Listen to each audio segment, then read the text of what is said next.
en ese contexto, cuando me preguntaron, yo dije, mire, yo estoy disponible a pensar todos los caminos. De hecho, a dedicarme a los temas de ciencia y futuro, que es lo que más me interesa. Pero también, eventualmente, si se abre la posibilidad, y eso tendría que haber una ley que termine con las inhabilidades, porque los senadores y los diputados no podemos renunciar. Son cargos irrenunciables. Pero hay una discusión que se está abriendo, yo no he sido parte de ella, pero si se llega a probar que se terminan las inhabilidades, yo estaría dispuesto a evaluar en ser candidato a una comuna, pero no me interesa ser candidato por ninguna comuna que tenga resueltos sus problemas, a donde vive una comunidad que más bien puede garantizarse sus derechos sociales, sus derechos culturales, sus derechos ecológicos, sino una comuna que justamente no los tenga. Y yo creo que uno podría poner un sello de que las comunas también pueden ser proyectos de futuro. A mí me encantaría articular una comuna y pensar cómo tiene que ser una comuna para enfrentar las pandemias. Cómo tiene que ser una comuna para los adultos mayores, que vamos a tener en el 2030, 30% de la población va a ser adulto mayor. Vamos a tener mayores de 60 años que menores de 15. Va a cambiar profundamente. Hoy día tenemos 4 jóvenes o 4 activos por cada adulto mayor. En el 2030 vamos a tener menos de 2 activos por cada adulto mayor. Y yo, por ejemplo, cosas muy simbólicas. Creo que hoy día los alcaldes de las comunas tienen más interés de preocuparse por los hoyos de las calles para los autos, llaman a la televisión cuando los tapan y no por las veredas por donde caminan los adultos mayores y se tropiezan y se fracturan las caderas. O sea, ¿cómo piensas tú una comuna para el siglo XXI que establezca niveles de dignidad? Por ejemplo, Pero, senador, ¿sí? pero eso Las, mismo podríamos imaginar también la ciudad, ¿no? Porque bueno, de una comuna también podríamos reorganizar la ciudad. la comuna es una ciudad, pues un ecosistema. Uh-huh. Son sistemas vivos. Nosotros trajimos a Jeffrey West, que lo recomiendo, tiene un TED y está la charla en el Congreso del Futuro, que es un matemático muy famoso que modela las ciudades y aplica ecuaciones, y las ecuaciones que determinan las ciudades son las mismas que determinan los sistemas biológicos a los seres vivos.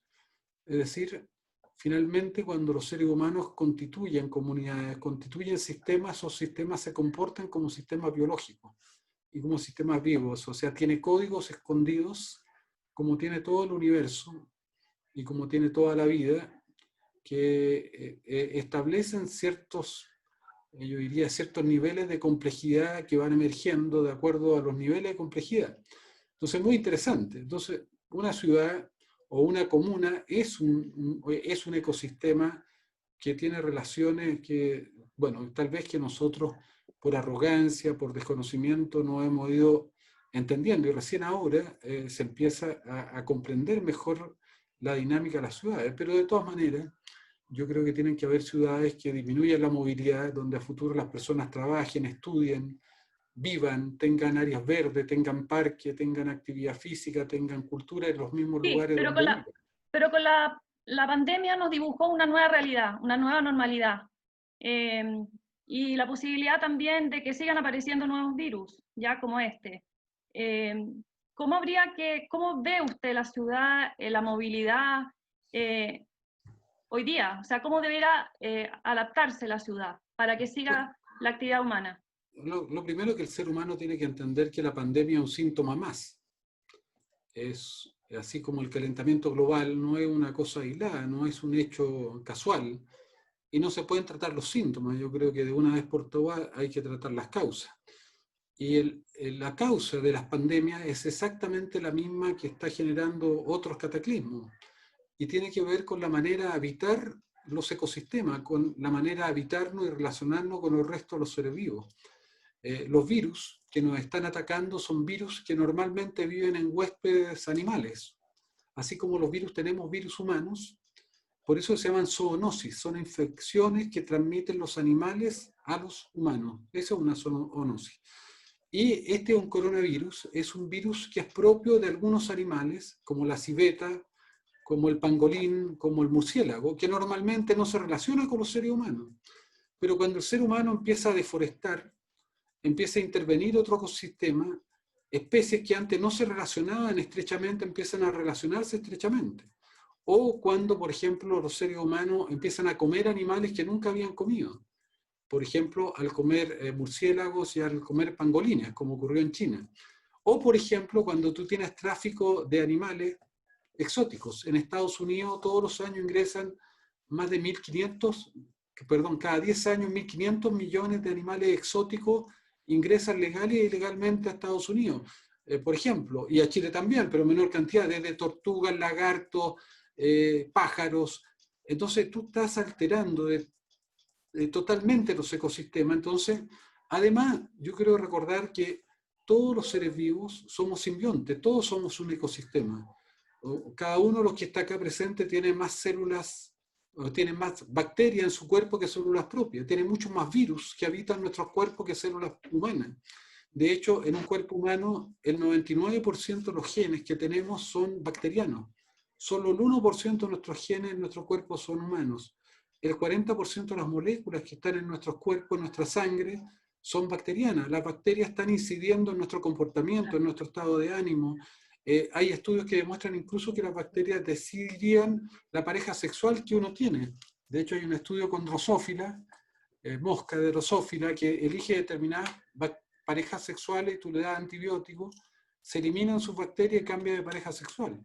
Entonces, no entender ese mundo, hoy día ese mundo se llama los biomas, son la nueva frontera de la medicina, donde está absolutamente demostrado que la obesidad y muchas enfermedades están determinadas por las alteraciones de tus bacterias. Entonces, cuando uno altera los ecosistemas, la vida de todos los seres vivos, igual que la de los seres humanos, se dan márgenes muy estrictos. O sea, un cuerpo humano, un ecosistema humano con temperatura de menos 35 grados tiene hipotermia, y si tiene más de 44 grados tiene hipertermia y puede morir. O si se alteran sus niveles de potasio o de sodio en la sangre puede morir.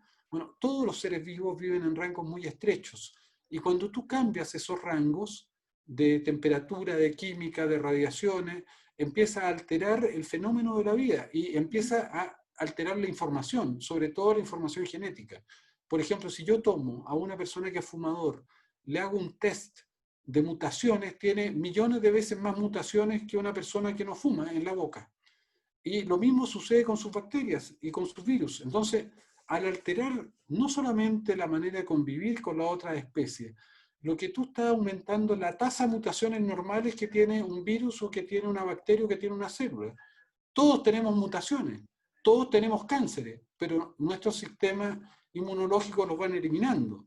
Porque, claro, pero hoy día no nos podemos relacionar, entonces, entonces, ¿qué es lo que o sea, pasa? físicamente, la Los virus, educación. claro, lo que pasa es que tú tienes que, los virus también están aumentando su tasa de mutación y de recombinación, y al juntar virus de especies distintas, esas mutaciones empiezan a recombinarse entre virus distintos, y si tú relacionas a los virus de los pangolines, a los virus de los murciélagos, y lo pones en contacto con los seres humanos, esos virus empiezan a adquirir una característica que no tenían de infectar a los humanos, y por eso son virus nuevos.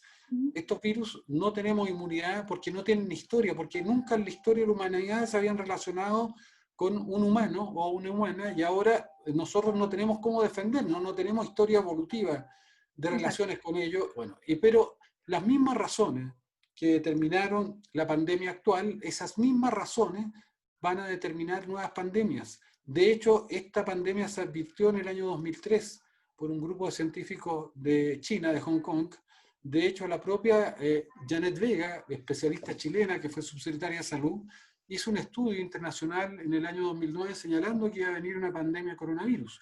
Entonces, lo que nosotros tenemos que entender es que cambió la historia de la humanidad y que vamos a vivir en una era de pandemias, porque nos están cambiando las condiciones estructurales. Y eso tiene que ver primero con una reflexión de cómo tú cambias el modelo de desarrollo para seguir o para no seguir desarrollando un modelo que no es sustentable.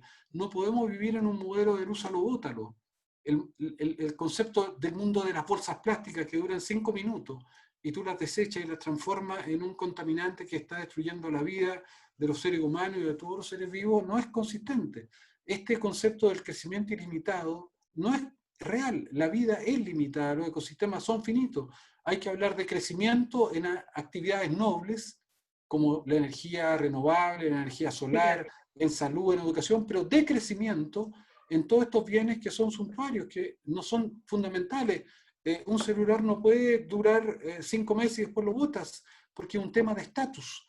¿Ah? Este mundo donde las cosas determinan lo que son las personas, donde las cosas expresan la dimensión aspiracional, donde las cosas tienen un lenguaje que comunica de afecto, de sentido de vida, de quién eres tú. Tú dime la marca que usa y yo te digo quién eres. Dime el barrio que vive y yo te digo quién eres. Dime el auto que usa y eso determina ese mundo.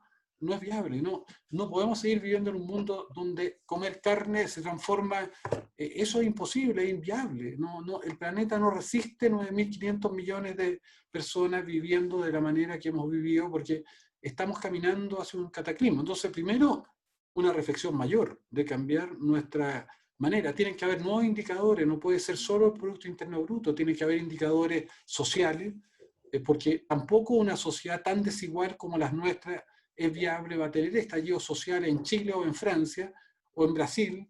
No puede ser que el 50% más pobre de los chilenos capture el 2,5% de la riqueza y el 10% más rico el 65% de la riqueza. No puede ser que no hayan indicadores de huella de carbono, indicadores de huella hídrica, indicadores de biodiversidad que vayan ayudando a los modelos de desarrollo a ser más sustentables o indicadores de paridad de género. ¿No? Tienen que haber otros indicadores. Entonces, tenemos un modelo que yo creo que no es consistente con la sobrevivencia de la humanidad y eso como una herencia de lo que uno podría decir la segunda revolución industrial. Lo que pasa es que ahora estamos en otra era, estamos en otra civilización. Guido, una preguntita. Hablabas un tema de mutación, etcétera, y obviamente de los sistemas de medición, que a lo mejor deberíamos buscar otro sistema y de la sustentabilidad. Pero más allá, este coronavirus, no solamente por el hecho de ser una pandemia, sino y de que tiene a toda la humanidad convencida en un momento interesante donde justamente estabas hablando de movimientos sociales que están apareciendo en todas partes del mundo. O sea, hay muchas pandemias o muchos elementos que se van reflejando en todas partes del mundo, en un mundo globalizado y donde hoy en día estamos en una reunión virtual impensable, por lo menos a un nivel popular, hace 6 meses atrás. ¿Sí? Probablemente dimos un salto de 10 años. ¿Sí? ¿Piensas que realmente la situación que nos tocó vivir va a generar un cambio? O sea, ¿realmente aceleró algunas problemáticas o algunos pensamientos con respecto a futuro que nos permita visualizar justamente lo que estás expresando? Yo creo que el cambio viene de antes. Lo que estamos viviendo es una metamorfosis, es un cambio que no es lineal. Nosotros pasamos de la segunda revolución industrial, la tercera fue muy rápida, que fue la aparición de Internet, pero la segunda revolución industrial ya murió.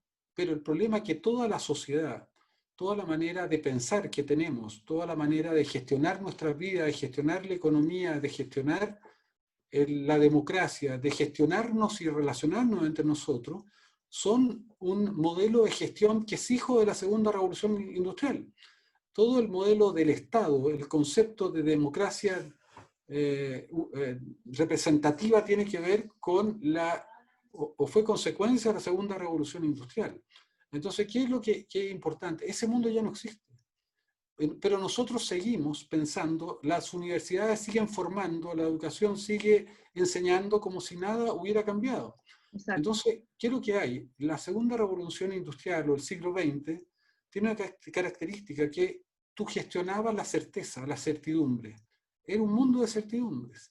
Y estás entrando de una manera aceleradísima a un mundo de incertidumbre. El sentido, los elementos de identidad del siglo XXI son la incertidumbre y tú no tienes cómo gestionar la incertidumbre porque tus universidades no gestionan la incertidumbre, forman desde la especialidad, no de la complejidad, como si los procesos fueran lineales. La educación de nuestros niños es la misma educación hace 200 años, es el mismo laboratorio que es el aula. Entonces, nuestra chasis institucional son sistemas verticales, el Estado, la manera de enfrentar, la manera de pensar de nuestro cerebro está hecho para un mundo que ya no existe. Entonces, la respuesta que tenemos hoy día es como combatir con sombras, es como combatir con la estela de algo que ya no está. Y hay muy poca reflexión de cómo abordar esta nueva civilización que la civilización de la cuarta revolución industrial. ¿Qué es la cuarta revolución industrial? Es una sociedad donde todo son los datos y la inteligencia artificial. La economía del siglo XXI son los datos. La disputa geopolítica del siglo XXI son los datos y la inteligencia artificial.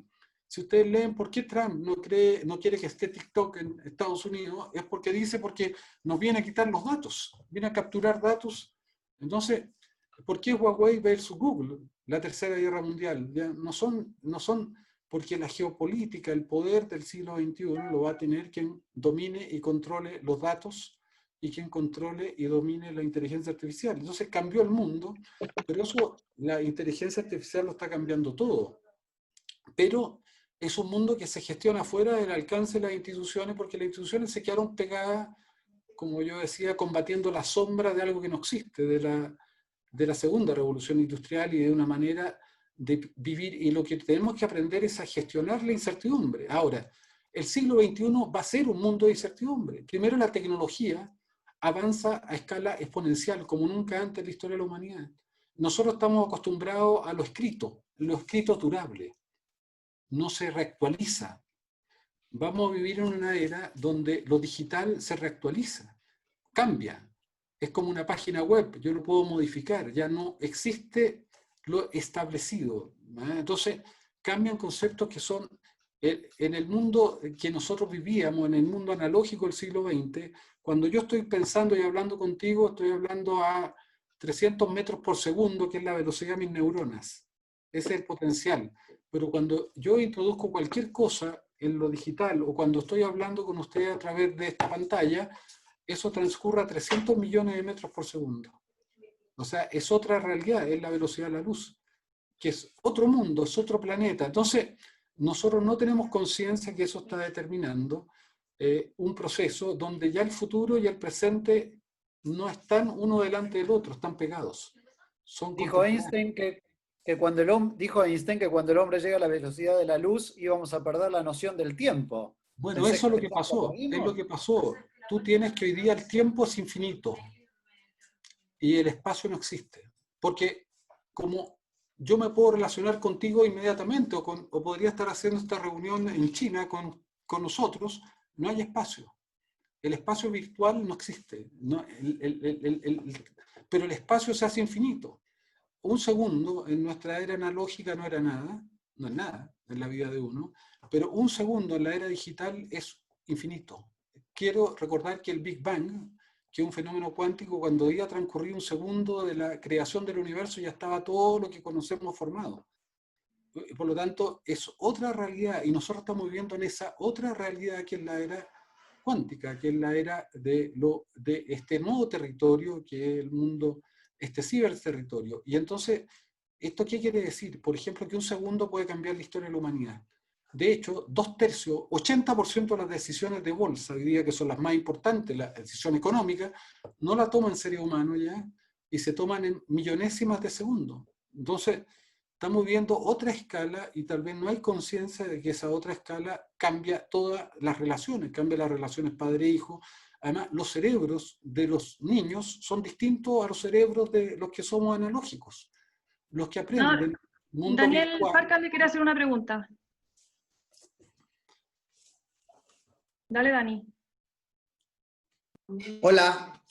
Oye, no, yo más que una pregunta, en realidad a propósito del Big Bang, solamente quería compartir con ustedes un par de cosas que creo que nadie sabe. Yo creo que todos saben que Guido Girardi es el defensor del medio ambiente, el primero que salió en la lucha para que las ballenas pudiesen sobrevivir, el primero que me habló a mí en la década de los 80 y creo que a muchos acerca de lo importante que era tener un equilibrio.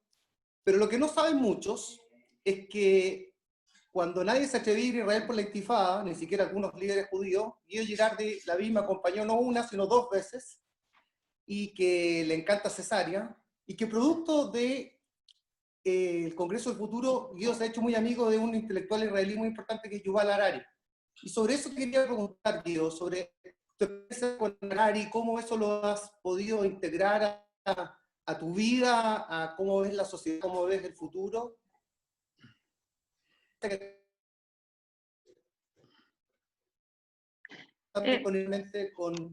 Dani, repita la pregunta última Sí. porque no la escuchamos. No, que en realidad me interesa mucho a partir de lo que hemos visto y hemos vivido juntos en Israel. Yo recuerdo, como decía, que te encanta Cesarea, que creo que es una de las ciudades más impactantes que hemos visitado juntos. Sé también, y lo recalco, que cuando muchos judíos no se atrevían a ir a Israel por la Intifada, tú fuiste no una, sino 2 veces conmigo. Y te quería preguntar por la relación con Yuval Harari, que creo que es uno de los intelectuales más importantes hoy día del mundo, y es súper sorprendente que sea hoy día entre las personas que Yuval Harari conoce en el mundo, sea Guido Girard.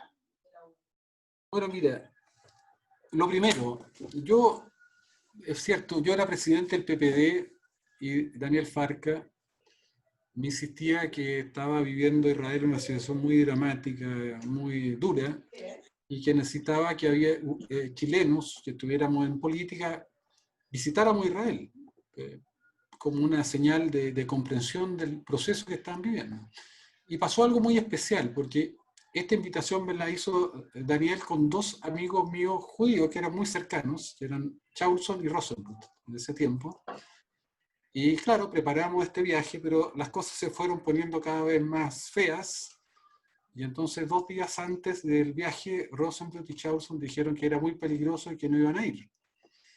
Y entonces a mí me tocó la decisión de decidir si iba o no iba. Bueno, en realidad yo tomé la decisión de ir de todas maneras porque ya me había comprometido y me parecía justamente interesante conocer el proceso, ese proceso israelita tan duro, judío tan duro que se estaba viviendo.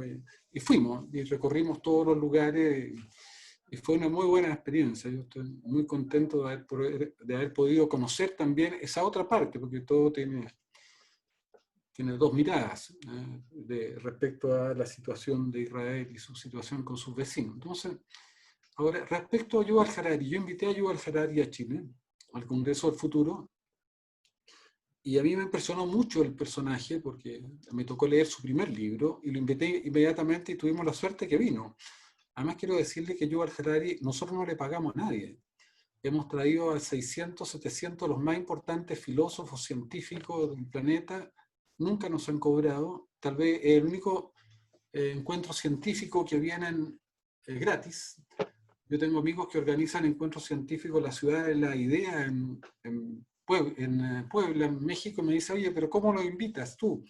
Porque a mí esos mismos me cobran $100.000 y a mí no me cobran. Bueno, yo le digo porque nosotros somos un bien público, todo lo que nosotros hacemos gratis no se cobra. Bueno, vino Yuval Harari, nosotros ya cuando vino Yuval Harari tuvimos más de 2 millones de personas que se conectaron.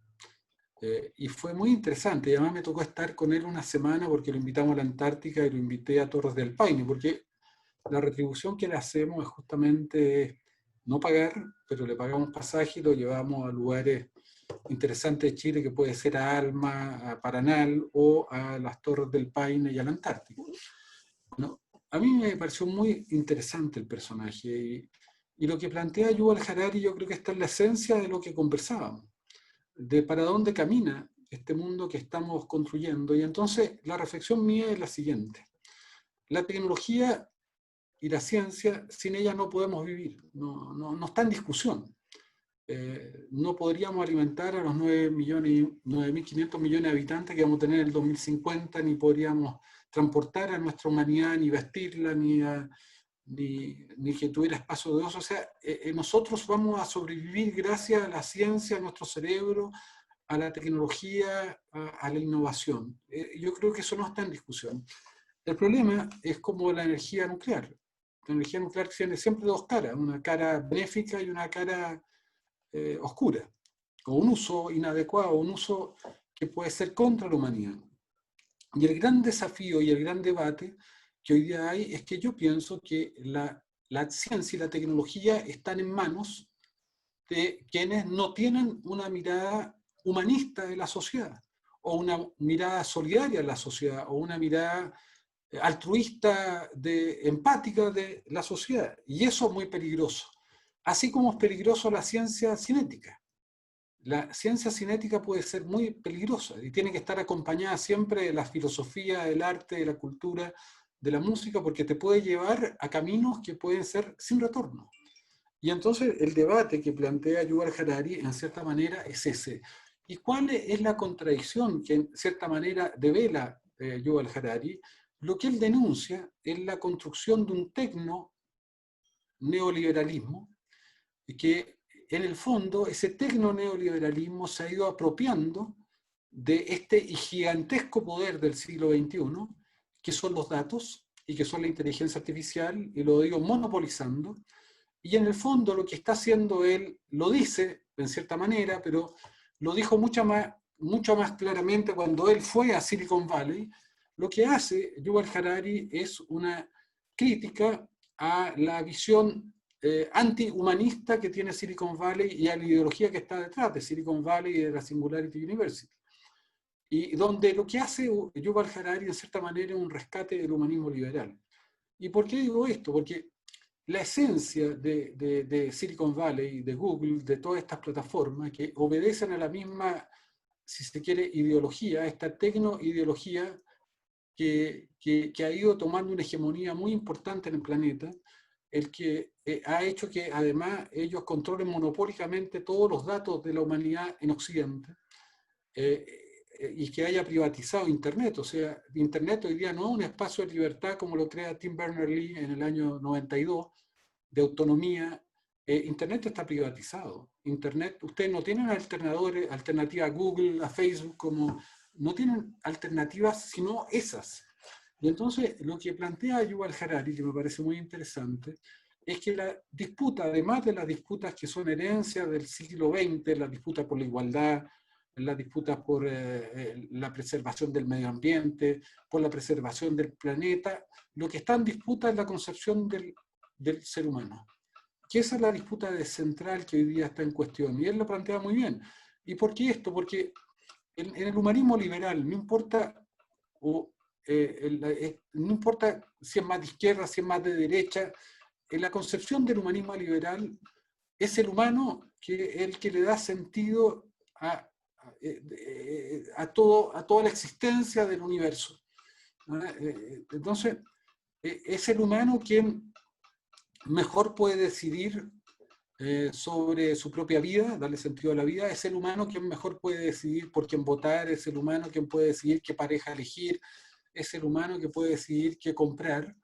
Y lo que está en cuestión en esta nueva tecno-ideología neoliberal es que ya no es el humano el que mejor puede decidir sobre su existencia, sobre darle sentido a su vida, sobre qué pareja elegir, sobre por quién votar, sino que hay un desplazamiento del poder del humano a la tecnología, es decir, a los algoritmos. Y eso está ocurriendo, y está ocurriendo muy aceleradamente. De hecho, 40% de los americanos eligen sus parejas ya no casualmente, ¿no? Sino es el algoritmo que le dice, mira, esa es tu mejor pareja. Y 40% de los americanos hoy día se encuentran ya con sus potenciales parejas, hombres o mujeres, heterosexuales o homosexuales, a través de plataformas como Tinder. Y por lo tanto... Senador, justamente cuando vino Yuval Harari a Chile, el 2016, él expuso sobre la inteligencia artificial, dijo que está arrasando los empleos y está generando masas de seres humanos inservibles, ¿ya? Pero el control de esta pandemia demostró cuán necesaria es la conciencia para nuestra supervivencia como seres humanos, que vivimos en interdependencias ecológicas y sociales, como usted antes mencionó. Entonces, yo le hago la pregunta, ¿qué receta usted le daría a un paciente o a cualquier persona hoy en día para encontrar la felicidad entre estos dos caminos? Bueno, lo que pasa es que no, es una pregunta casi espiritual, entonces yo no la podría responder el rabino más que yo. La supervivencia, yo creo. Yo creo que lo que estamos entrando a un trance. Yo lo encuentro maravilloso el momento de la historia de la humanidad que estamos viviendo, con todos sus problemas, porque creo que los cerebros han llegado a construir un mundo que es alucinante, pero también creo que este mundo que es apasionante y alucinante, tenemos que apropiarnos de él, reapropiarnos de él, y tenemos que rehumanizarlo.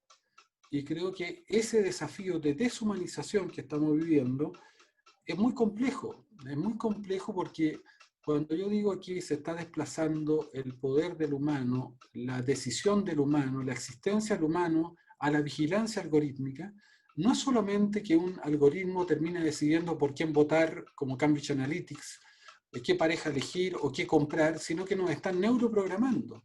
Además, piensen que aquí hay una industria de la vida, todos nuestros sentidos, hasta los más íntimos, hasta los elementos más esenciales de nuestra vida, cada vez que tú lo pones acá, se empiezan a transformar en mercancía, se empiezan a transformar en el combustible que necesitan estas grandes plataformas para mover la inteligencia artificial. La inteligencia artificial es la mezcla de dos cosas: algoritmos, que son funciones matemáticas en capa que emulan tu neocórtex, que tuvo una revolución a partir del año 2012, muy rápida, que se llama el Deep Learning, o aprendizaje por reforzamiento, que hace que estos algoritmos aprendan solos, y eso es muy interesante y también puede ser muy desafiante y peligroso, pero el combustible de esos algoritmos para que esa inteligencia de verdad sea inteligente tiene que ver con la cantidad de datos.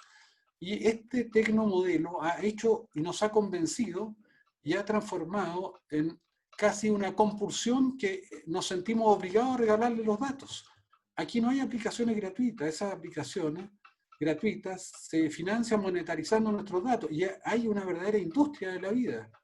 Todos nosotros se nos está transformando o somos parte de este engranaje de industria de vida donde todas estas aplicaciones lo que buscan permanentemente es que le entreguemos los datos.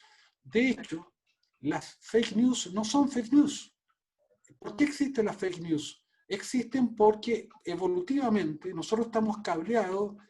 Todos tenemos un cerebro que tiene una base primaria que yo llamo el cerebro reptiliano, evolutivamente, que responde a reacciones que son reflejas, que son instintivas, a dolor, a atención.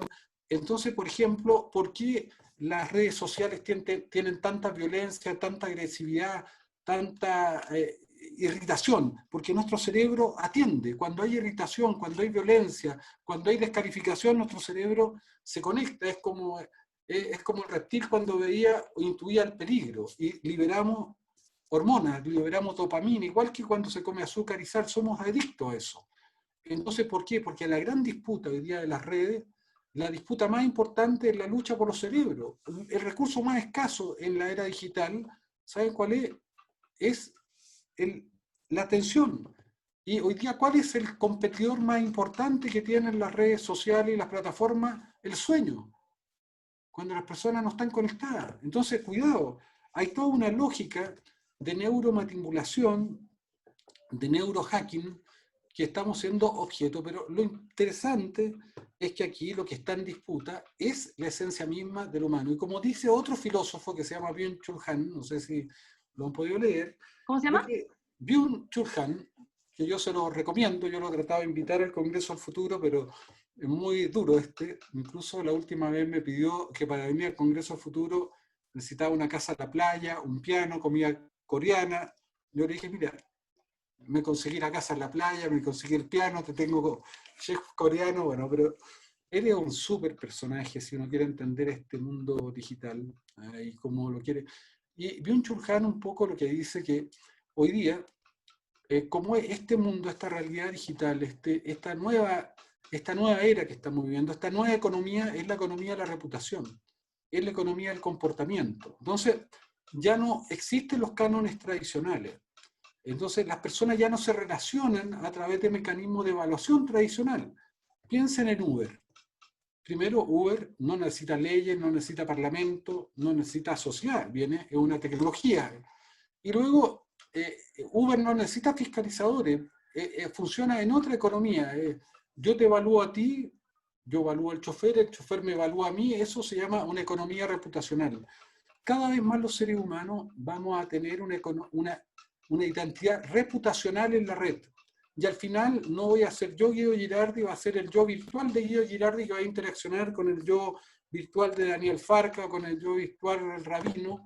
Entonces todas las personas hoy día, como son parte de ese proceso, están 24 horas al día, 7 días a la semana, en lo que se llama un factor de exposición, construyéndose, produciéndose para su yo virtual.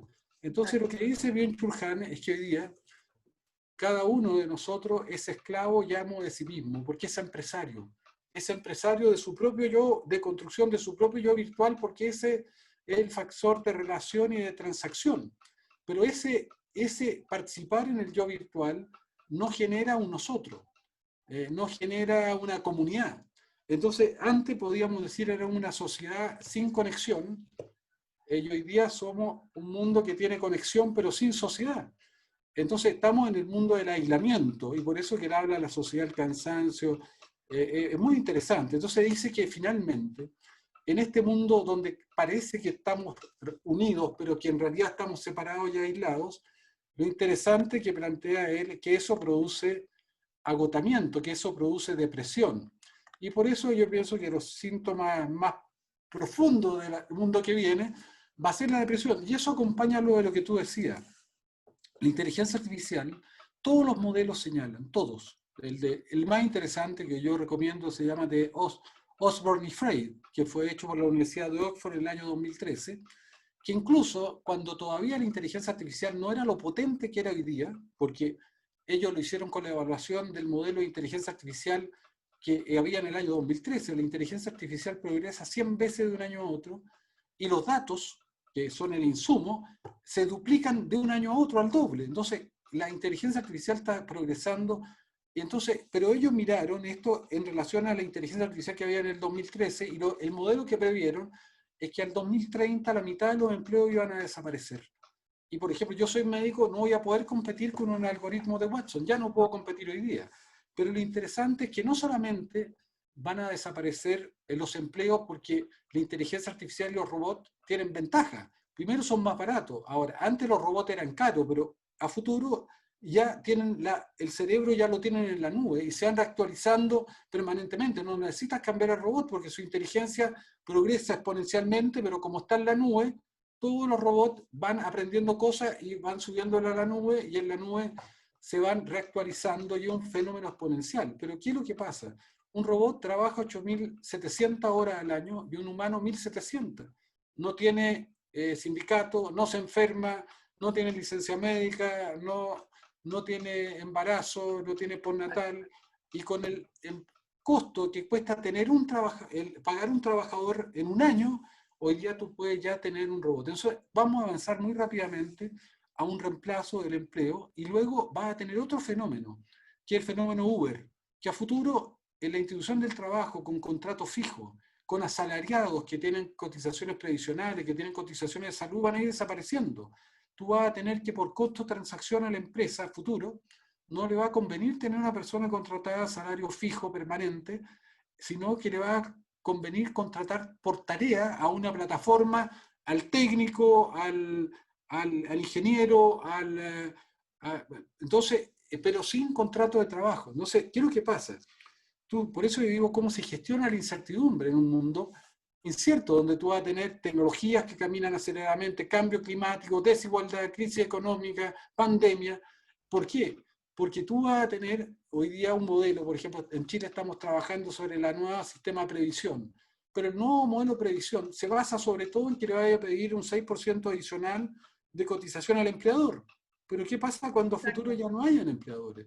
Bueno, además Yuval Harari plantea este tema, que lo señalabas tú, dice, viene una clase inútil, económicamente inútil, y una clase militarmente inútil, porque el factor de productividad en el siglo XX fue el ser humano, y por lo tanto la empresa sí tenía interés que el ser humano se educara, que estuviera tranquilo, que tuviera salud, porque era el factor de producción.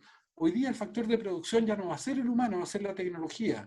Por lo tanto, va a haber menos interés que los humanos tengan salud, tengan previsión, tengan educación, tengan capacitación, porque no va a ser el factor de producción. Entonces, lo que tenemos que pensar es cómo va a impactar esto en la sociedad que viene. No podemos, por eso yo decía, nosotros estamos mirando el pasado. Estamos combatiendo con las sombras del pasado porque ese pasado ya no existe y no nos estamos enfrentando a estos nuevos desafíos. ¿Y una preguntita, Guida. A ver, vos hablabas un poquito del peligro de la falta de humanización, ¿no?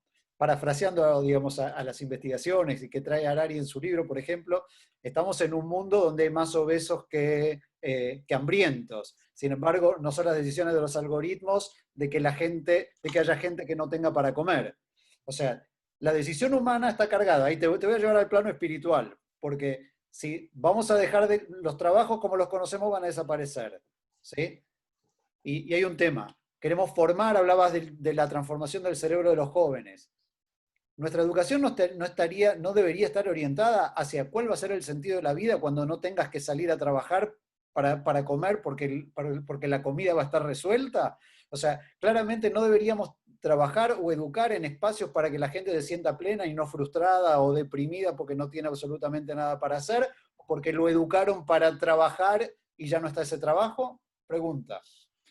Bueno, aquí hay por eso que aparecen nuevas reflexiones. Primero, lo que plantea Yuval Harari respecto a la obesidad, él lo que en realidad señala es que la obesidad es otra pandemia, tan fuerte como la del coronavirus. Ustedes saben, por enfermedades crónicas no transmisibles producto de la obesidad, estamos hablando de hipertensión, diabetes, infarto, mueren 41 millones de personas al año. Es decir, 112.000 personas diarias. Y 40.000 de esas personas todos los días mueren jóvenes por complicaciones de hipertensión, diabetes, infarto al corazón, infarto al cerebro y cáncer, que son evitables. Nadie deberá morir de una diabetes o de un cáncer a los 40 años, ni de un infarto. Entonces, lo que Yuval Harari dice que este modelo de consumo de alimentos ha transformado los alimentos y la comida chatarra en los peores enemigos y los más factores de riesgo y de daño a la salud de las personas. Pero lo que él plantea un poco es la invisibilidad que tiene esta pandemia, porque está bien que estemos todos muy preocupados del coronavirus, pero es muy raro que no estemos preocupados por algo que mata tanto como el coronavirus y que genera secuelas, porque es parte de un modelo de desarrollo que está silenciado. Además, la industria de los medicamentos gana millones y millones de dólares produciendo tolvastatina, produciendo hipotensores, produciendo medicamentos para la diabetes, para el cáncer. Entonces, eso es lo que él está planteando como esta cosa anómala de construir un modelo de vida que es insustentable. Ahora, respecto a lo otro, claro, yo creo que estamos en un punto que a mí me parece que es bien relevante por lo que dice el rabino respecto a la dimensión espiritual de los seres humanos. Yo creo que lo importante es entender que este mundo que está siliconizando el planeta, esta visión ideológica de Silicon Valley, es muy potente y es muy seductora porque te ofrece la inmortalidad. Y yo creo que así como desapareció Kodak, porque Kodak desapareció cuando tenía 120.000 trabajadores y la hizo desaparecer Instagram, que en ese tiempo tenía 30 trabajadores. ¿No? La disrupción es lo que va a marcar este tiempo, el aceleramiento, la velocidad. Entonces, yo no sé si lo que tú dices, Rabino, se vaya a dar, porque también está la posibilidad, hay dos visiones acá y yo las quisiera comentar. La visión de Silicon Valley es una visión que, como ellos son muy inteligentes, lo que temen es una revuelta contra la inteligencia artificial, es una revuelta contra los datos, contra este modelo tecno-neoliberal. ¿Por qué? Porque está generando exclusiones, porque va a aumentar las desigualdades. ¿Por qué va a aumentar las desigualdades? Porque en el siglo XX, en la era de la segunda revolución industrial, como el ser humano era el factor de productividad, si aumentaba la productividad, aumentaban las remuneraciones. Y si tú tenías un capital, parte de ese capital, tú tenías una rentabilidad, pero se tenía que distribuir también en mejorar las remuneraciones. Pero en la era de la inteligencia artificial, cuando ese capital ya no tenga que ir a pagar remuneraciones, la rentabilidad del capital va a ser todavía muy superior y por lo tanto la desigualdad va a ir acrecentando y además va a tener precarización y va a tener exclusión, precarización laboral porque no va a tener contrato de trabajo, pero también exclusiones porque millones van a quedar sin trabajo. Entonces, ahí lo que ellos plantean es este concepto de Silicon Valley de la renta básica universal. Pero la renta básica universal es un elemento de liberación, como tú dices, o de dominación. Ese es el punto. Porque puede ser usada como un espacio de liberación del humano del trabajo para que el humano pueda invertir su tiempo en la filosofía, en el arte, en la lectura, en el crecimiento intelectual, en el crecimiento humano, o puede ser un elemento de dominación. Y puede ser un elemento de dominación porque si se enfrenta a esto como un tema político, de una revuelta, puede ser el caballo de Troya para la capitulación del humano, para el control total. Y eso es lo que dice Harari. Harari dice, es que aquí van a haber castas, porque van a haber unos que van a ser más inteligentes, porque se puede aumentar las capacidades de inteligencia con la tecnología, que van a vivir más, pero eso no va a ser para todos. Y van a haber otros que van a ser como larvas alimentadas, los cuales le van a dar una renta para que vivan anestesiados y que capitulen. ¿Y por qué capitulan? Porque hay un estudio muy interesante que se hizo con los taxistas de Londres. Antes de usar el GPS, los taxistas de Londres tenían un cerebro con un inmenso hipocampo, una parte del cerebro que tiene que ver con la memoria. Después de GPS, 5 años después le hacen el mismo escáner a los mismos taxistas y ya no tienen hipocampo. O sea, el cerebro es plástico. Entonces, si no hay actividad intelectual interesante, apasionada por la vida, el cerebro de los seres humanos se va a reducir a su mínima expresión intelectual. Entonces, eso es el riesgo que tiene. Después hay otra visión, de otra mirada que dice, claro, lo que tenemos que hacer es que termine el trabajo, o sea, fina el trabajo, pero que establezcamos un modelo de sociedad totalmente igualitario donde todos podamos acceder a todos los bienes y que el ser humano, producto de la inteligencia artificial, ya no va a tener que trabajar, pero es una dimensión bastante utópica, ¿te das cuenta? Pero que es la otra mirada de usar la tecnología y la ciencia y usar la renta básica ya como un instrumento de liberación y no de dominación, pero en ese escenario todos los seres humanos tienen igualitario acceso al aumento de su inteligencia, todos tienen acceso a vivir más, es una sociedad concebida igualitariamente. Entonces, No, lo último, mi última pregunta en relación a lo que usted está hablando. Hoy día vemos que la política, incluso las nuevas generaciones, está enfrascada en visiones ideológicas, con respuestas del siglo pasado. Y usted está formando una nueva fuerza política, tecnoprogresista, ecológica. ¿Podría comentarnos si tiene que ver con lo que ha hablado ahora? O sea, ¿cuál va a ser la respuesta política entonces a estos nuevos tiempos? Yo pienso que la visión de Silicon Valley, la visión de los personajes que están detrás, yo les recomiendo algunos, si ustedes quieren conocer quiénes son ellos, porque son personas al final. Hay un personaje muy interesante, se llama Peter Thiel. Peter Thiel fue el dueño de PayPal, vendió PayPal en $1.500 millones y fue el inversor de riesgo primero en Facebook. Invirtió $500.000 y a los pocos años había multiplicado por 3.000 los $500.000. Él es uno de los personajes más influyentes de Silicon Valley y hoy día asesor de Trump, no es casualidad eso. Él escribió un libro que se llama De 0 a 1. Y los de 0 a 1, ¿qué es lo que dice él? Primero dice que la tecnología es incompatible con la democracia y que lo que tiene que gobernar el mundo es la tecnología porque las instituciones democráticas son lentas, generan consensos lentos y que hace que la tecnología los va a transformar en lo obsoleto.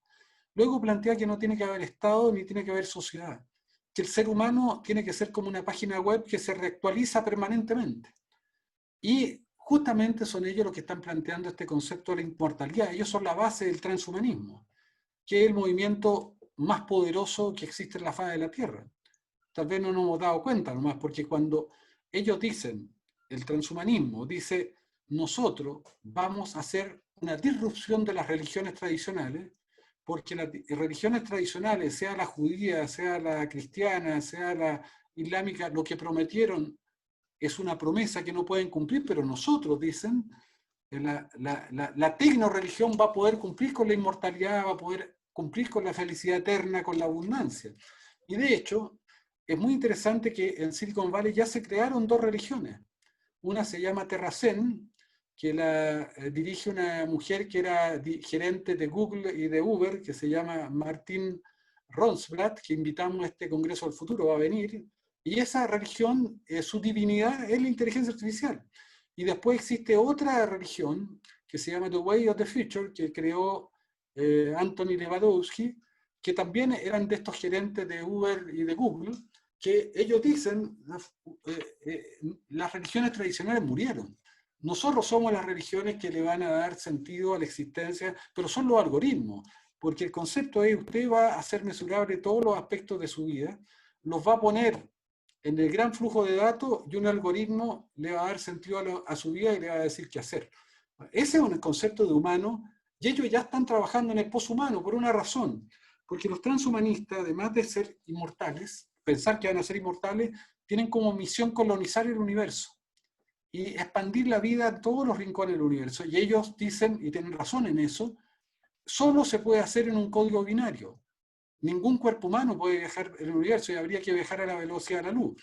Y por eso que el otro personaje interesante, además de Peter Thiel, que yo recomiendo, se llama Ray Kurzweil. Ray Kurzweil escribió un libro muy, yo diría, apasionante para los que les interesan estos temas, que se llama La singularidad está cerca.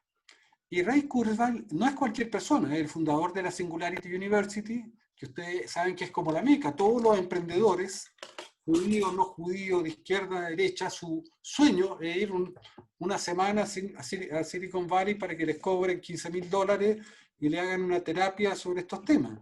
Entonces son muy poderosos porque han logrado una hegemonía cultural. Pero ¿qué es lo que dice Ray Kurzweil? Ray Kurzweil dice, mira, los humanos son un algoritmo biológico que está obsoleto y tiene que ser superado por las máquinas. Y de hecho, lo que plantea Ray Kurzweil, ha tenido titular en la revista Times, él dice, en el 2045 los seres humanos van a ser inmortales y vamos a poder trasladar nuestra conciencia a una máquina. Y como vamos a poder traspasar nuestra conciencia a una máquina, esa conciencia va a poder meterse en una máquina en un código 01, es lo mismo que cuando yo estoy hablando con ustedes, todo lo que yo estoy hablando entra en un código 01 y ya va a la velocidad de la luz. Entonces dice, vamos a meter nuestra conciencia en una máquina, se va a establecer en un código 01, lo vamos a poner en un rayo láser y vamos a viajar por el universo en un rayo láser y cuando lleguemos a puerto, ese rayo láser nuevamente se va a reinstalar en una máquina. Pero eso ya no es ciencia ficción. Eso ya no es una... estamos muy cerca de eso. Y estamos muy cerca de otro proceso de lo que se llama la inteligencia artificial fuerte. De hecho, ustedes tienen otro...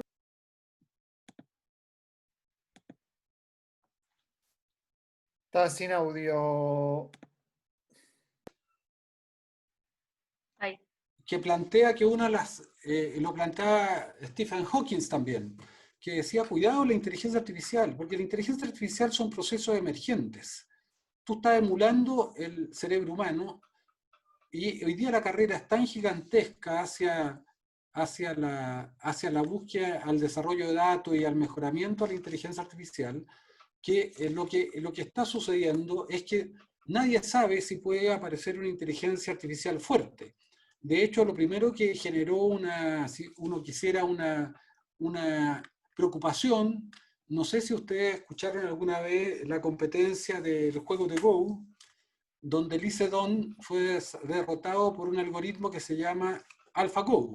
Bueno, Lee Sedol era el jugador más famoso de Go del mundo. El juego de Go es el juego más complejo del planeta, tiene 10 elevado a 170 posibilidades. El juego de ajedrez tiene 10 elevado a 120 posibilidades, o sea, mucho más complejo que el ajedrez. Se dice que tiene tantas posibilidades de movimiento como hay estrellas en el universo o planetas en el universo. Y Go era el juego más tradicional y más exigente del humano, y este Lee Sedol en el año 2016 fue derrotado, hizo una tabla y fue derrotado el resto de las veces por este juego, este algoritmo que se llama AlphaGo. Pero lo interesante no es eso, sino que al año siguiente, el año 2017, se hace competir al continuador de AlphaGo, que se llama AlphaGo 0, pero se lo hace competir con otro algoritmo que se llama Scott-Fitch, que era el campeón mundial ya algorítmico del juego de ajedrez. ¿Y qué es lo que pasó? Que AlphaGo no había jugado nunca ajedrez, nunca había sido programado por un ingeniero para jugar ajedrez y derrotó a Scott-Fitch rápidamente, y lo que pasa es que entonces este algoritmo se autoprogramó, tuvo curiosidad y fue capaz de aprender. Y eso se llama el deep learning, eso es lo que cambió en el año 2012 en toda esta tecnología del aprendizaje profundo. Entonces, hay muchas personas que hoy día, y muchos científicos serios, entre ellos Stephen Hawking, pero también Elon Musk, también, bueno, muchos científicos, Max Tegmark, que escribió otro libro que es muy interesante, se llama Vida 3.0, que están planteando que estamos en un borde donde la inteligencia artificial pueda superar la inteligencia humana. Y si la inteligencia artificial supera la inteligencia humana, es el último invento que harían los humanos, porque no hay espacio para dos inteligencias superiores. Y si el ser humano tiene a los leones y a los tigres en una jaula, no es porque sea más fuerte, porque es más inteligente. Entonces, lo que ellos plantean es que aquí se puede invertir esta relación de dominación, donde tú creas una inteligencia artificial que supera la inteligencia humana. Ya tenemos inteligencias parciales que son más poderosas que la humana. O sea, yo los desafío a ustedes a aterrizar un avión en tempestad. Ningún avión aterriza en tempestad, no es un algoritmo. O los desafío a competir con Waze. Yo nunca le he podido ganar a Waze. Pero son inteligencias parciales. El problema es cuando tenga una inteligencia que combine todas las inteligencias y tenga una inteligencia que comprenda el lenguaje. Ahora, ¿qué es lo interesante de esto? Que nosotros no sabemos nada de la inteligencia artificial. Ni siquiera sabemos cómo funciona muy bien. Pero ¿saben cuál es la diferencia? Que la inteligencia artificial sabe todo de nosotros, todo. Nos están gobernando. Entonces los algoritmos nos van a gobernar y nos están gobernando. Los algoritmos ya en cierta manera nos están gobernando. Ya nos gobiernan. ¿Ya por qué? Porque además... En eso se traduce la política. Entonces. Las plataformas hoy día, Google, Facebook y las plataformas chinas, ya colonizaron el territorio del futuro. ¿Cuál es el territorio del futuro? ¿Dónde estamos nosotros ahora? ¿En qué territorio estamos cuando estamos hablando? Estamos en el ciberespacio. Es donde va a transcurrir la vida cada vez más de todas las personas y sobre todo los jóvenes. Eso no tiene una territorialidad. Este espacio está en todas partes. Pero ese espacio ya tiene dueño. Fue colonizado. Entonces, cuando tú me preguntas a mí cuál es la propuesta que yo creo que hay que hacer, yo primero digo, tenemos que enfrentar la crisis ecológica, de desigualdad, de las pandemias. Tenemos que tener un modelo de desarrollo ecológico. Ecológico porque existe una sola salud, que es la salud del planeta. Existe una sola vida, que es la vida del conjunto de los seres vivos. No existen vidas aisladas.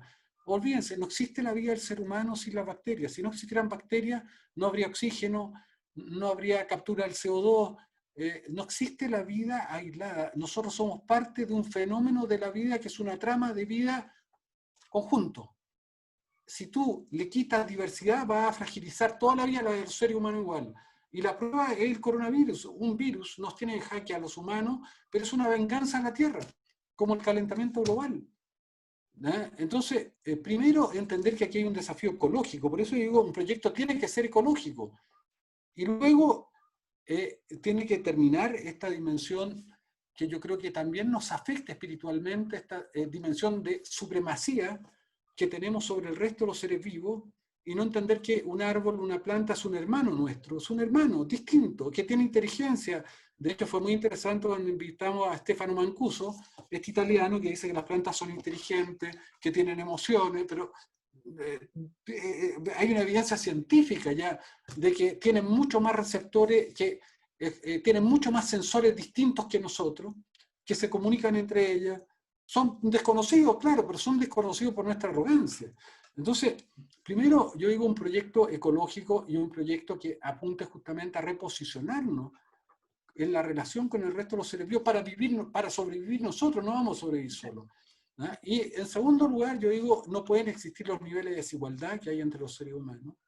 Y tenemos que tener otro tipo de indicadores. No puede haber personas que tienen 2.000 millones de dólares para ellos solo y otros que no tienen nada. No tiene sentido. Si una persona que tiene 2.000 millones de dólares no los va a alcanzar a gastar ni él ni sus descendencias, no, es un sinsentido. No puede seguir habiendo un modelo de explotación del planeta para bienes que son suntuarios. No puede ser que las personas valgan en función de lo que tienen y no de lo que son. Ese mundo no es viable. Bueno, es una parte, pero lo segundo, yo digo lo que nosotros tenemos que hacer hoy día como prioridad, y para mí la fuerza progresista es la que tiene que ofrecer un futuro y una modernidad distinta a la de Silicon Valley, no distinta en el uso de la tecnología ni la ciencia, pero por ejemplo, Internet tenemos que democratizarlo. No puede ser Internet un monopolio de las plataformas chinas o americanas.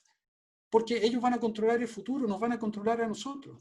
Y hay que democratizar. Internet tiene que volver a ser un espacio de libertad. Los datos no pueden ser propiedad privada de nadie, porque el que controle los datos controla la economía, la cultura, el poder militar, el poder, controla todo, es dueño del futuro.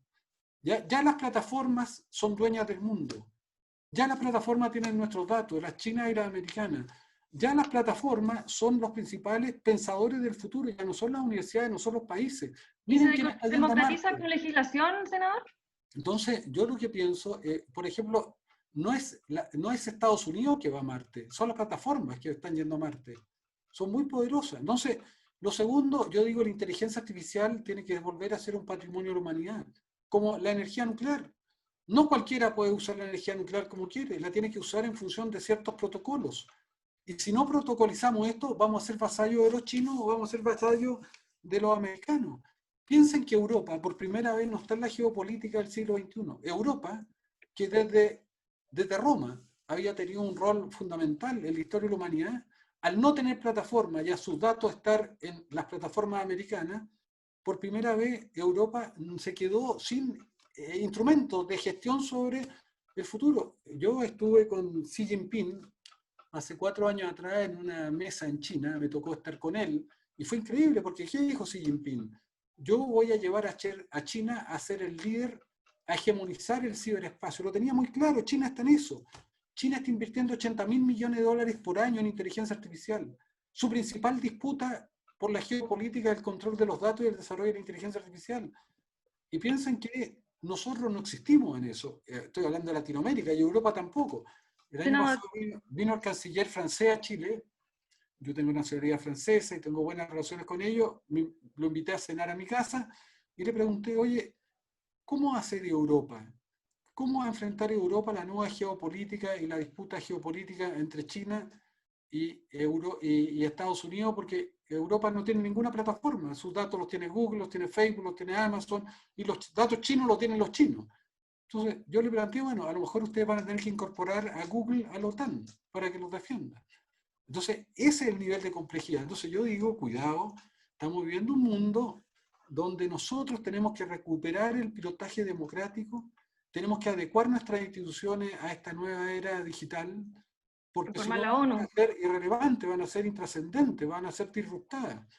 Y yo creo que las religiones o la espiritualidad tiene que recuperar su visión sobre la espiritualidad y no dejársela a los algoritmos, porque va a estar en disputa, y va a estar en disputa el sentido del humano, pero no solamente va a estar en disputa el sentido del humano. El humano, hasta ahora, nosotros tenemos, por así decirlo, una vida 1.0, que es la vida de la bacteria, una vida 2.0, que es la vida de los seres humanos. Nosotros no podemos cambiar nuestro hardware, podemos cambiar nuestro software, y esos son los libros, el pensamiento, pero hoy día con la tecnología del hombre 3.0 puede cambiar su hardware, puede cambiar su sistema genético, se puede hibridar con la máquina, se puede cibolizar, o puede, como Elon Musk en su empresa Neuralink, ponerte un sistema de interconexión, de interfase con Internet o con un pensamiento único. Quiero terminar con esto. Nosotros trajimos ahora, yo soy muy amigo de otro personaje que se llama Rafael Yuste, no sé si lo conocen. Rafael Yuste es el director mundial del proyecto BRAIN. Así como así como Clinton quiso avanzar científicamente y creó el programa para descifrar el genoma humano y puso mucho dinero, bueno, Obama quería avanzar en temas de inteligencia artificial y avanzar en el cableado del cerebro humano y construyó este proyecto BRAIN con 6.000 millones de dólares. El líder mundial que eligió Obama para dirigir este proyecto se llama Rafael Yuste, que es un español neurocientista que vive en Nueva York. Y él dirige cerca de 500 centros de neurociencia en el mundo. Bueno, Rafael está muy preocupado, ¿por qué? Y también está su charla en las pantallas del Congreso Futuro, porque hoy día la tecnología avanza tan rápido que ya existen las neurotecnologías para poder leer el cerebro de ustedes. Yo podría con esa neurotecnología saber qué está pensando el rabino, cuáles son sus emociones, leer su inconsciente que él no lee. Pero lo más grave es que yo podría poner emociones en su cerebro que no son de él, podría poner pensamientos que no son de él. Imagínense lo que significa la pérdida del libre albedrío. Entonces, cuidado, la tecnología puede ser útil, porque esa misma tecnología, si una persona tiene Alzheimer, yo le podría reponer su recuerdo. O si tiene una esquizofrenia, le podría recablear su sistema neuronal para normalizarlo. Pero esa misma tecnología puede hacer que yo haga capitular al ser humano porque tus datos mentales son tu mente. Entonces, cuidado, te dan cuenta, o sea, la misma tecnología puede ser usada para un proceso de humanización, para un proceso de igualdad, de crecimiento, pero puede ser usada para el control y la manipulación total. Por eso que vamos a hacer en Chile el primer proyecto de neuroderecho, que es una ley que hace que tus datos neuronales se consideren igual que un órgano, que no puedan ser traficados, que tengan sanción penal, que nadie pueda intervenir tu cerebro a través de esta neurotecnología. Pero esto ya no es ciencia ficción. Ese es el problema, que la velocidad del desarrollo de estos procesos son exponenciales y las instituciones son lentas. Las instituciones ni siquiera están pensando en esto. Cuando tú miras en el mundo entero, tú dices, bueno, ¿en qué está la política? La política está peleando con la sombra del siglo XX. No está puesta en estos grandes temas que son los desafíos de esta nueva humanidad. Y se está generando una desincronización total entre la tecnología y la política, entre la tecnología y la democracia. Y la democracia va a ser suplantada porque la esencia de la democracia representativa está fundada en el humanismo liberal, en que el ser humano que es la fuente y origen de todo sentido del universo.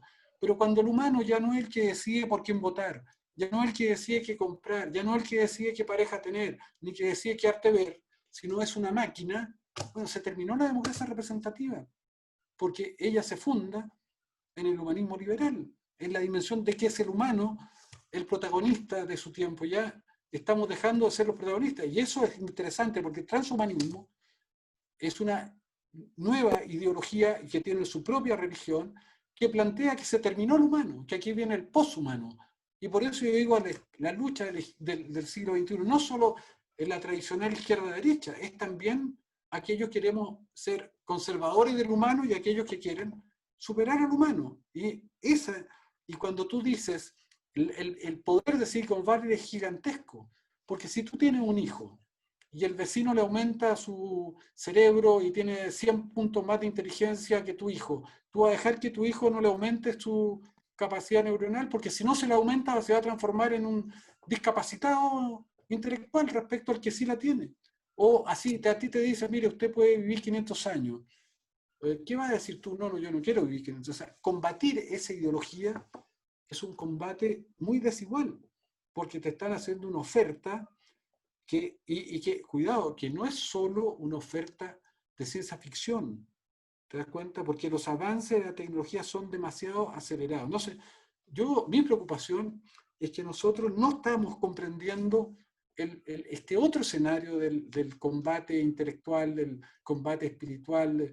No estamos entendiendo y estamos avanzando. Y lo que está haciendo, por ejemplo, Zoom, es acelerar de manera gigantesca este proceso de digitalización, que yo no lo veo malo, pero sí lo veo complejo cuando tú no tienes el chasis intelectual, institucional, para poder gobernarlo, porque se va a ir gobernando solo.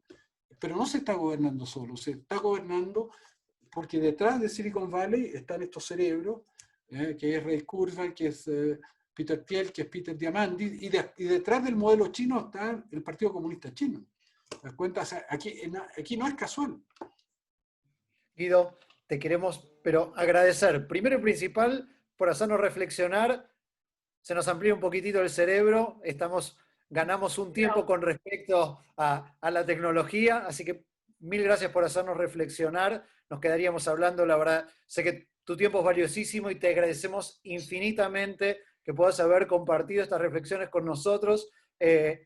Obviamente nos ponemos a tu servicio para, especialmente cuando hablas de todas estas cosas que tienen que ver con, finalmente las decisiones son decisiones donde la ética, digamos, que habla del ethos, ¿no? de la razón de ser de nuestra sociedad, como la conocemos, y de alguna forma el catapultarnos tiene que ver con decisiones de ética, ¿no? De cómo manejamos o cómo controlamos o cómo dirigimos, ¿sí? Las nuevas posibilidades que tenemos. Y bueno, quiero antes de pasarle la palabra a Gerardo Gorodich, el presidente de la comunidad judía, que te quiere saludar, ¿sí? En el chat tenés unos saludos de los papás de Dani, tenés saludos también de Jaime de Mayo Israel, que se acuerda también de vos y te manda cariños. Y bueno, así que finalmente después te vamos a mandar ahí los chats para que puedas ver los saludos que tenés. Te agradecemos enormemente, no solamente fue un gusto, sino un honor poder aprender contigo. Y bueno, gracias. Gerardo, te paso la palabra. Sí, buenas noches a todos, buenas noches, senador. Como siempre, nos transporta al futuro y nos hace soñar. Yo no sé si es soñar o nos acerca al futuro. La verdad que es un dilema, pero muy interesante la charla, la conversación. Yo también fui muchos años hombre de tecnología. Me tocó ver el Watson famoso de IBM hace 10 años atrás, que en 3 días aprende 6 idiomas y ya está recibido, creo que en menos de 3 meses de médico y súper especialista y hace tecnología impresionante, que son cosas que ya están hoy y que confirman lo que de alguna manera está sucediendo y lo que se puede ocurrir en el futuro. Pero para nuestra comunidad es un honor, es un placer poder contar con usted y poder soñar junto a usted para poder construir una sociedad acorde a las nuevas realidades, que es un tema que no solamente es un desafío del mundo de tecnología, sino también es un desafío que tenemos nosotros mismos acá en Chile, con toda nuestra sociedad y los cambios que estamos viviendo. Cuenta con nosotros, estamos a su servicio. Como sabe, yo creo que estamos mucho más cerca de lo que usted cree. Si bien es cierto, nuestro link siempre ha sido el Dani. Usted conoció a mi abuelo, a mi madre, quienes cuando usted era joven y estaba partiendo en esta carrera, trabajaron junto a usted y colaboraron en las distintas instancias y fueron todos ellos, incluso mi padre, fundadores del PPD. Así que nos ha ligado una vía política, social de larga data. Agradecerles nuevamente, agradecerle a toda la comunidad, agradecerle a la comunidad sefaradí por este maravilloso encuentro de sueño y de transformación y de transportación hacia el futuro. Así que muchas gracias, buenas noches, que tengan una muy buena semana. Chao, cuando quieran. Muchas gracias a ustedes. Chao, Rabino.